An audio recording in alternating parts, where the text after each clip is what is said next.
Welcome. In this session in linear data analysis, we'll explore the concept of a hyperplane. This is a key concept in a great deal of data analysis and machine learning. In 2D, we can separate data by using a line. And when we're in 3D, we can separate data using a plane. And these are sometimes referred to as linear separations. What if we have m dimensions and the term that's used is a hyperplane? And what we'll do is we'll use the term hyperplane regardless of whether we're in 2D, 3D, or in some higher dimensions. And there are a number of ways to represent this. One way is explicit, and this is a way that we may have already seen in prerequisite courses. This would be a vector space, and then we add a reference point. And this, for example, in 2D, we could have a line, and we might represent this line as based on a single parameter, and that would be we have some direction of the line and we multiply it by that scalar parameter, and then we add a reference point. And in 3D, we would have a plane, and in that case the plane, now a plane is a two-dimensional object in a three-dimensional space, and that means we need two parameters, so we could gather those into a vector, and we could say that this is a reference point, plus we could take parameter 1 and multiply it by direction 1, and then we could take parameter 2 and multiply it by direction 2. So those are all ways that we could do it, and now we can understand that if we wanted to, we could extend this into higher dimensions. There is, however, a conundrum, and this is if we want to use a hyperplane to divide points into two pieces, that is, we want to partition the vectors, then what we need to do is we have to establish which side is a point on. And to answer that, what we usually do is we usually move over into a different representation. So let's consider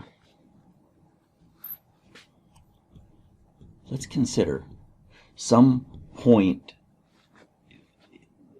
Let's suppose that our points are vectors that have real entries, and there are m of these entries.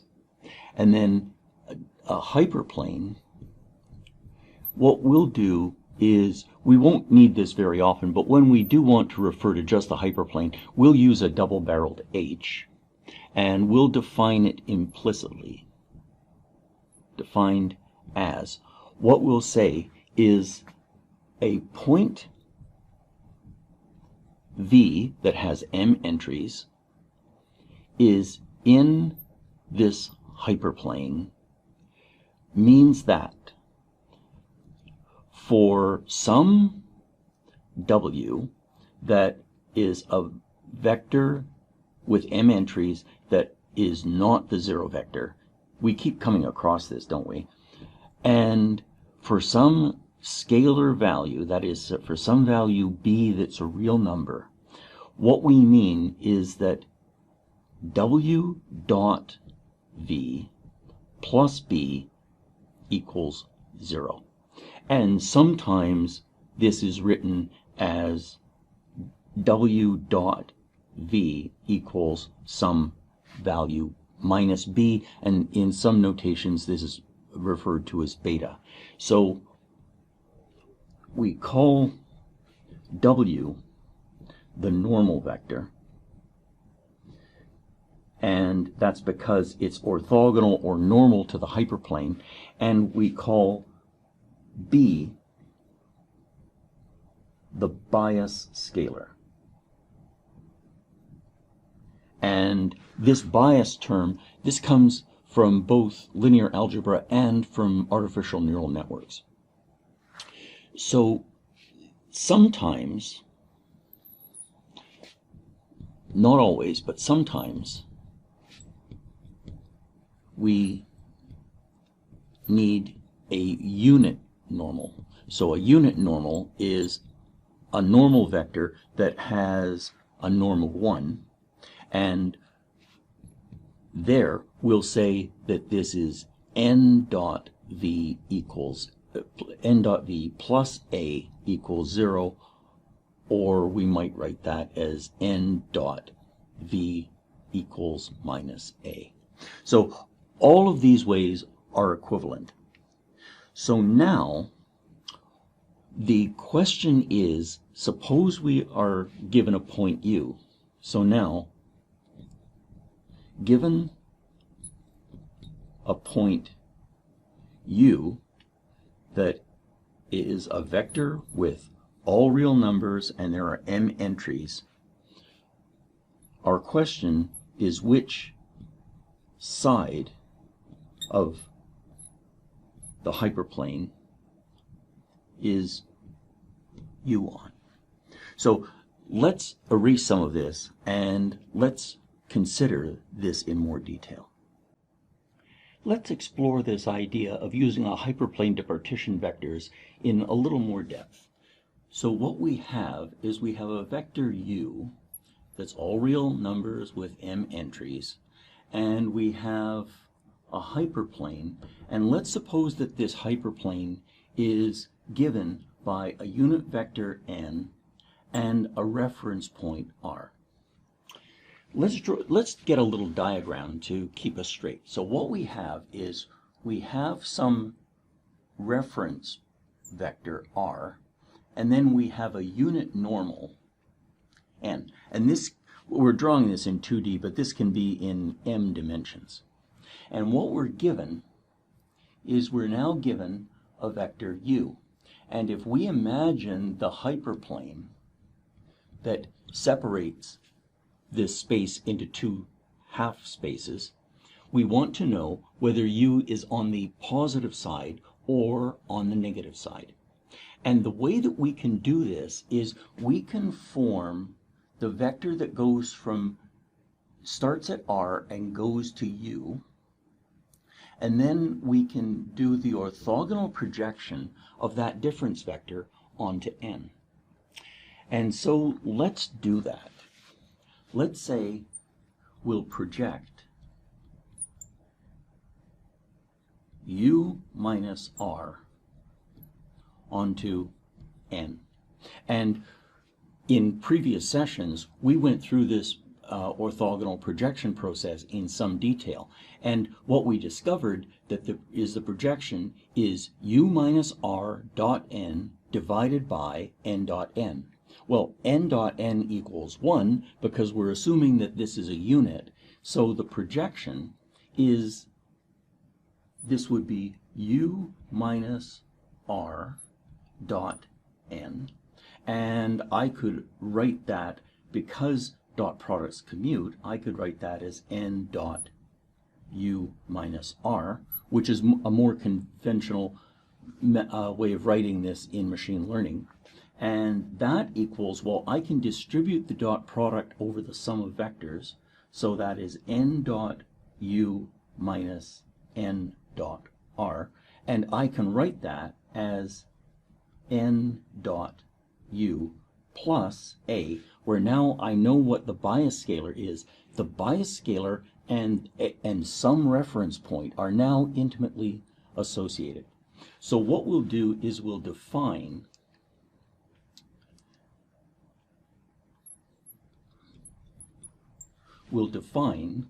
the, I already went through this.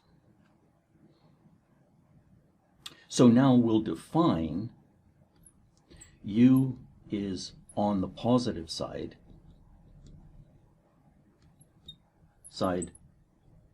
of h as, we'll say n dot u plus a is greater than or equal to 0. And let's note that some authors will say it has to be strictly greater than 0, because in some cases we care very much about whether a point is in the positive half space exactly on the hyperplane or in the negative half space. We're going to fold the positive and exactly into one, and we'll use greater than or equal to 0. So now let's ask ourselves, do we need a unit normal? Well, let's recall something about inequalities. So let's recall, we'll use a few things about inequalities. One is that for any alpha that is a real number and alpha is strictly greater than 0, so what we could write is alpha is in R++. If C is greater than or equal to D, then that means that alpha times C is greater than or equal to alpha times D. That is, an inequality holds if we multiply both sides by the same positive real number. So now, if U is on the positive side of the hyperplane, we are saying that n dot U plus A is greater than or equal to 0. And now, let's say that W is some magnitude times the unit normal, where now any vector W that is parallel to the unit normal and has some non-zero magnitude could be used to specify the hyperplane. So that means that if I multiply this equation on both sides by the length of W, on the left side I get length of W times n dot U plus A is greater than or equal to the length of W times 0. Well, now that is equivalent to saying if I multiply this in, that is the norm of W times n dot U plus, now I'll say that the norm of W times A, let's call that B, is greater than or equal to, and the norm of W times 0 is 0, and that is equivalent to saying that W dot U plus B is greater than or equal to 0. So does W dot U give us anything meaningful? The answer is yes. What it gives us is, if it's a positive, W dot U plus B is positive, then that means that U is on the positive side of the hyperplane. And if this is negative, then U is on the negative side of the hyperplane. Let's observe in passing that this n dot U minus R, the result of that is actually the orthogonal distance from U to the hyperplane, which is something that we might need in future work. So let's go through some simple examples. Let's suppose that we're given a unit normal and that it's 1, 0, and that our reference point is 2, 0. And suppose that A equals minus 2. Well, then n dot U has to equal, if I take 1, 0 and dot it with U1, U2, that has to just equal the first entry of the U vector.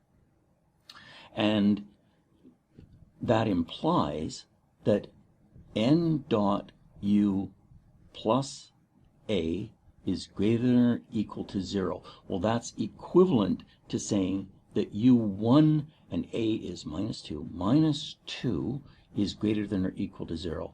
And that's equivalent to saying that U1 is greater than or equal to 2. So we would say that for a unit normal in the 1, 0 direction, so what that would look like is our hyperplane would be the vertical axis, and our unit normal is pointing in the component 1 direction, and our actual coordinate frame looks like this, and this would be our reference point. And so anything that has a first entry that is greater than 2 is on the positive side of that hyperplane, and anything that has a first component that is less than 2 is on the negative side of that hyperplane. Now, let's suppose we have a more complicated example. Let's suppose that we have a W vector that is 1, 1, and let's suppose that we're given a bias scalar equal to 2. Well, what does this look like? This is now a little more complicated. Let's do a quick numerical experiment. Is the origin of the coordinate frame on the positive side of this hyperplane or on the negative? Well, if I try W dot 0, 0, what I get is 0, right? W1 dot 0, W2 dot 0, so I get 0.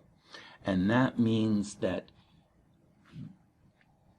W dot 0, 0, and then I add my value of 2, well, that is greater than or equal to 0. So the origin is on the positive side of this hyperplane. Let's try computer generating an image and take a more careful look at what this hyperplane is. Now, let's take a more careful look at this hyperplane. We can view this hyperplane as either a line or as a decision. If we view this as a line, then this is the picture that we have. Here's the origin, and here's our line. So the W vector is orthogonal to this, and that's why it's going in the 1, 1 direction. And then the offset is how far offset this is from the origin.